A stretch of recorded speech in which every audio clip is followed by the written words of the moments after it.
Earlier this year, I saw Enemy, starring Jake Gyllenhaal and directed by a Canadian I'd never heard of, Denis Villeneuve. This fantastic, odd and strange film sparked my mind. A film with a big star attempting something completely different from the average Hollywood fare. It reminded me of the great risk that Ryan Gosling took starring in Nicholas Winding Refn's Drive, or even more recently, Jonathan Glazer's Under the Skin that starred Scarlett Johansson. All mentioned actors took a risk by joining director-led projects that have less financial gain than blockbusters, but reward us by bringing a wider audience to often strange and outback independent films, where one wouldn't ordinarily see such big-name actors. This has given the film-watching crowd a great introduction to more outlandish cinema, with the incentive of a familiar face, bringing more people to the cinema to watch independent film, and giving more audacious directors greater audiences. Although I could talk about Enemy at length, I'm concerned about repeating the great analysis by the YouTube channel Your Movies Suck, as well as the great analysis by Chris Stuckmann, whose videos I've linked down below. These are both great videos that try and untangle an extremely interesting and unusual movie. So, instead of a video on Enemy, I researched a little more on the director, and realised he'd directed a movie that I intended to see last year, but missed out on, Prisoners, starring again Jake Gyllenhaal and Hugh Jackman. Prisoners is about a kidnapping, and portrays the struggles of both the police detective and the father of one of the kidnapped who decides to search and investigate himself. Jake Gyllenhaal makes for a fantastic detective struggling with the battle between his logic and emotions, and I don't think I've seen him this good since Zodiac in 2007, where he plays a slightly similar role, although in this he has a much stronger presence. The small difficulty I had with his performance in Zodiac was that he portrayed for the first time a father, difficulty I had in believing, as I felt he still had quite a young persona from his roles as the awkward teenager in films he'd starred in the past. However, in Prisoners, he appears much more professional and matured, and I find his role much more believable.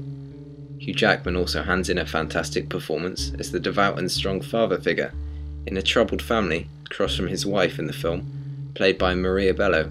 He was not given a performance as good as this in a long time. She really creates a deeply distraught and troubled character who fills the scenes in her house with great sadness and anguish. These three characters are the set standard for the entire ensemble cast. Equally awe-inspiring performances can be found in Terrence Howard, Viola Davis, Melissa Leo and Paul Dano, who, I feared, would push his role a little too far in the film, although once again he proves to me that the man can act, and will remain as an actor to watch out for in the future. The acting in the entire film was gritty and realistic and emotional. I felt like I was watching an immaculately shot documentary occasionally, and no efforts are made to push the audience into feeling a certain way. Many cliched moments are sidestepped or left out altogether. The film is really well made, and the sure hand of the director is felt at all moments. From the aforementioned stunning cinematography, from the New Age master Roger Deakins, to the quietly unsettling pace achieved from staging long cuts, ensuring that the thriller aspect of the film is not manipulated by intrusive fast editing. The film comes under the category of what I would call a slow burner. The 153-minute running time is never wasted. I felt glued down to my seat the entire time.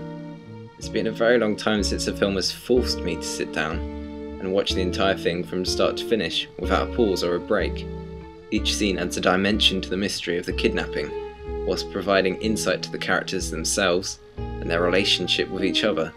The ending is satisfying, and although perhaps slightly predictable, feels well thought out and leaves on an impressively quiet moment amidst the maelstrom of emotions filling the screen the previous running time.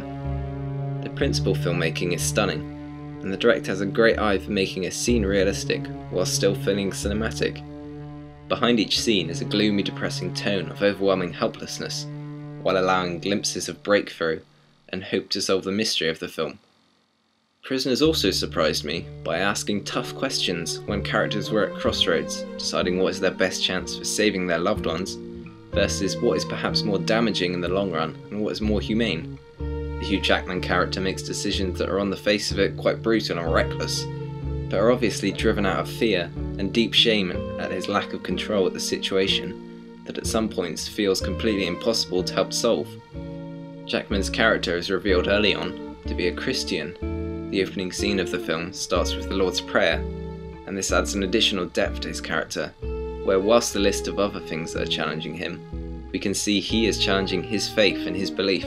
Jackman gives a three-dimensional performance that rings honest and true, and although I occasionally morally disagreed with him, his decisions I eventually felt like had the right intentions from the very start, and came from a deep response of sadness to the kidnapping of his loved ones. Gyllenhaal, who is perhaps the co-lead with Jackman, provides a strong performance equal and complementary of Jackman, his layers provided by his feelings of responsibility to the families of the kidnapped, as well as a foundational need to solve the case for his personal peace of mind. Prisoners is a very different movie to Enemy, and certainly more obvious in its narrative and characters. But between the two films, I see a strong through line, where it is clear that the same director has found his style and tone. A very strong film. I felt like Prisoner's score is in the higher reaches, and the only thing stopping it from achieving a full 10 out of 10 score is his predictability in the final act. A great effort by everyone involved in the production, and a credit to contemporary film. 9 out of 10.